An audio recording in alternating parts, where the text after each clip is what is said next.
ناظرین، آج ایبٹ آباد میں ایک اور بہت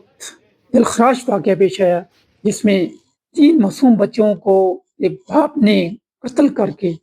زہر دے کر قتل کر دیا اور بیوی کو بھی زہر دی اور اس کے پہ تشدد بھی کیا اور اس کے بعد خود بھی خودکشی کی کوشش کی۔ 3 بچے جن کی عمریں 1 سال، 3 سال اور 7 سال تھی، 2 بچے اور 1 بچی، وہ تو موقع پہ جاں بحق ہو گئے، جبکہ میاں بیوی جو ہے ان کو تشویشناک بے ہوشی کی حالت میں ایوب میڈیکل کمپلیکس ہاسپٹل میں داخل کرا دیا گیا۔ پولیس نے لاشوں اور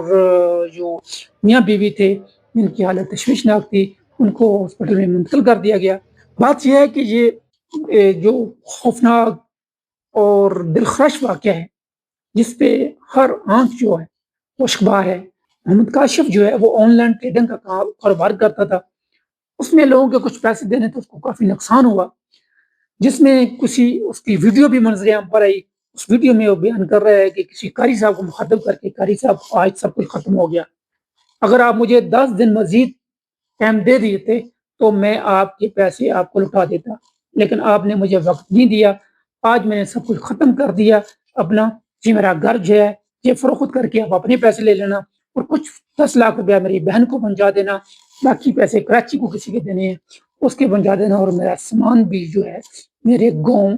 مانسہرہ میں پہنچا دینا، اور میری والدہ کو بھی کچھ پیسے دے دینا۔ کاشف جس نے اپنے ہی لخت جگر کو، معصوم پھول جو ابھی کھلے بھی نہیں تھے، وہ کلیاں تھی، ان کو مار دیا۔ اپنی بیوی، جوان بیوی اس کی تھی، اس کو بھی جو زندگی اور موت کی کشمکش میں ہے، اور خود بھی ابھی زندگی اور موت کی کشمکش میں ہے۔ اس نے پیسوں کی خاطر جو کہ اتنا دیر برداشتہ ہو چکا تھا، لوگوں کا قرض دینا تھا، اور ہمارا آج کل لوگ بھی اتنے سفاکی پر اتر آئے ہیں کہ اس حد تک لوگوں کو تنگ کرتے ہیں اگر کسی کو قرض دینا ہے کہ وہ اتنا بڑا اقدام اٹھا لے کہ اپنے بچوں کو، اپنی بیوی کو اور خود کی زندگی کا خاتمہ کرنے پر تل جائے۔ یہ ہمارا معاشرہ اتنا بگاڑ کا شکار ہو گیا ہے، ایک بڑا سوچنے کا موقع ہے۔ اسلام میں خودکشی حرام ہے، اور یہ ہماری اسلام سے دوری ہے کہ آج ہم نہ صرف اپنی زندگی کا خاتمہ کر رہے ہیں، اپنے بچوں کی زندگی کا بھی خاتمہ کر رہے ہیں۔ یہ ایک ایبٹ آباد میں ہونے والا آج کا واقعہ ایک بڑا افسوسناک، ایک دل دکھا دینے والا، دل ہلا دینے والا واقعہ ہے۔ ہمیں اس واقعے سے سبق سیکھنا چاہیے۔ ہمارے ان لوگوں کو بھی جن لوگوں نے اگر کسی کو قرض دیا ہوا ہے یا کاروبار کے لیے پیسے دیے ہیں، کسی کو اتنا تنگ نہ کریں، وہ اپنی اور اپنے بچوں کی زندگی ہی دو پہ لگا دیں۔ آج وہ معصوم بچے جنہوں نے ابھی اس دنیا میں کھیلنے کے دن تھے،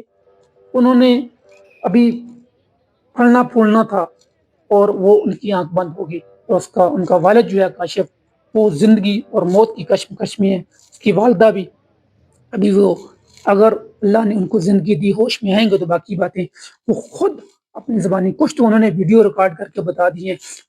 اور مزید بتائیں گے کہ انہوں نے اپنی کاشف کی بیوی کے جو چہرے پہ، سر پہ اور گردن پہ جو زخم کو نشان ہے، انہوں نے اپنی بیوی پہ کیوں تشدد کیا؟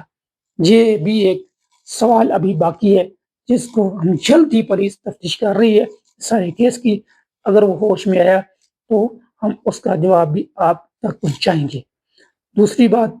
پولیس اس کیس سے اور بھی جو جڑی چیزیں ہیں اس کو بھی تفتیش کر رہی ہے، کیونکہ کچھ چیزیں اس نے جو ویڈیو پیغام میں اور اپنے اسٹیٹس میں بھی لگائی، میرے موبائل پہ بہت ساری ویڈیو ہیں، وہ آپ دیکھیں گے تو آپ کو اندازہ ہو جائے گا کہ یہ کیس کس جگہ میں جاتا ہے۔ آج کے لیے اتنا ہی، مجھے اجازت دیں، اللہ حافظ۔